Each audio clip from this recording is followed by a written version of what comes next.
बोलिए श्री राधा दामोदर भगवान की जय। श्री कार्तिक महात्म्य 28वां अध्याय।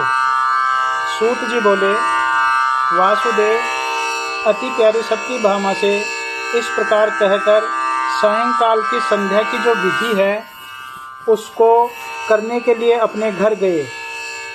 ऐसा है प्रभाव जिसका और पाप का नाश करने वाला कार्तिक मास मैंने तुमसे कहा।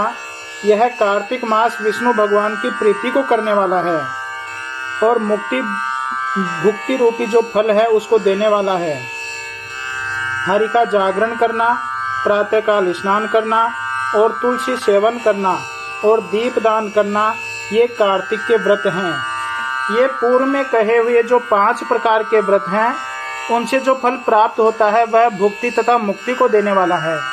ऋषि बोले, विष्णु का प्यारा अत्यंत फल को देने वाला और सुनने से रोमांचित करने वाला विस्मय युक्त यह कार्तिक मास का इतिहास आपने वर्णन किया। यह कार्तिक मास का व्रत पापों के तथा दुख के दूर करने के लिए मोक्ष के चाहने वाले तथा भोगों के चाहने वाले पुरुषों द्वारा अवश्य करने योग्य है। ऐसे व्रत स्थित कोई मनुष्य संकट में पड़ जाए अथवा कठिन वन में स्थित हो अथवा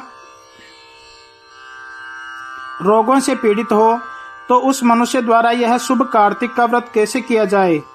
अत्यंत फल को देने वाला यह व्रत मनुष्य द्वारा सर्वथा योग नहीं करने योग्य है। सूत जी बोले, ऐसे सदा दृढ़ व्रत करने वाला पुरुष यदि आपत्ति में पड़ जाए तो विष्णु या शिव के मंदिर में हरि का जागरण करे। यदि शिव अथवा विष्णु का भी मंदिर न हो तो किसी देवता के स्थान में करे।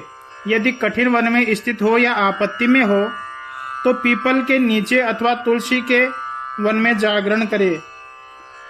विष्णु के समीप विष्णु के प्रबंध के नामों को गान करने से मनुष्य 1000 गोदान के फल को प्राप्त करता है। बाजा बजाने वाला पुरुष वाजपेय यज्ञ के फल को प्राप्त होता है और नाचने वाला संपूर्ण तीर्थों के स्नान का जो फल है उसे प्राप्त होता है।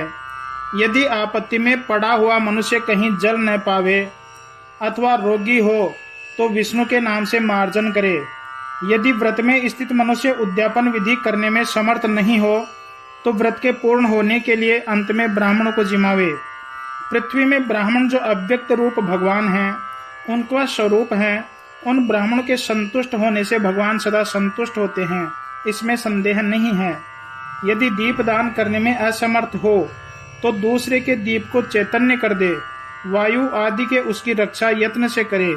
यदि तुलसी पूजन करने को न मिले तो वैष्णव ब्राह्मण का पूजन करे, क्योंकि विष्णु अपने भक्तों के सदा निकट रहते हैं। इन सबों के अभाव में ब्राह्मण और गौओं का पूजन व्रती करे अथवा व्रत के पूर्ण होने के निमित्त पीपल और बड़ का पूजन करे। ऋषि बोले, आपने पीपल और बड़ को गौ और ब्राह्मण के समान क्यों कहा और सब वृक्षों में वे दोनों क्यों अधिक पूजने योग्य हैं।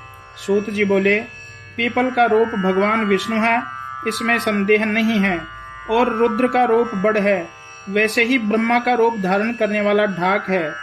ऋषि बोले, ब्रह्मा और शिव ये कैसे वृक्षपन को प्राप्त हुए? हे धर्मज्ञ, यह कहो, इसमें निश्चय करके हमको बड़ा संदेह है। सूत जी बोले, एक समय शिव और पार्वती भोग कर रहे थे, तब सब देवता और अग्नि ब्राह्मण का रूप धरकर गए और विघ्न करने लगे। भोग के सुख में विघ्न होने से क्रोध से कांपती हुई पार्वती देवताओं को श्राप दिया। पार्वती बोली, ये कृमि कीट आदि की भोग के सुख को जानते हैं, उस भोग सुख में विघ्न करने वाले तुम सब देवता वृक्षों के रूप को प्राप्त हो जाओ। सूत जी बोले, इस प्रकार पार्वती क्रोधित हो देवताओं को श्राप दिया, जिसे निश्चय करके सब देवता समूह वृक्ष हो गए। उससे ये दोनों विष्णु और महादेव पीपल और बड़ रूप में हुए, और बोधि जो पीपल है वह शनैश्चर के दिन को छोड़कर शनैश्चर की दृष्टि के योग से अछूता अयोग्य हुआ, अर्थात शनैश्चर को पीपल छूना चाहिए और दिनों में नहीं छूना चाहिए। बोलिए सच्चिदानंद भगवान की जय हो। मंगलम भगवान विष्णु और मंगलम गरुड़ध्वज। मंगलम पुंडरीकाक्ष मंगलाय तनोहरि।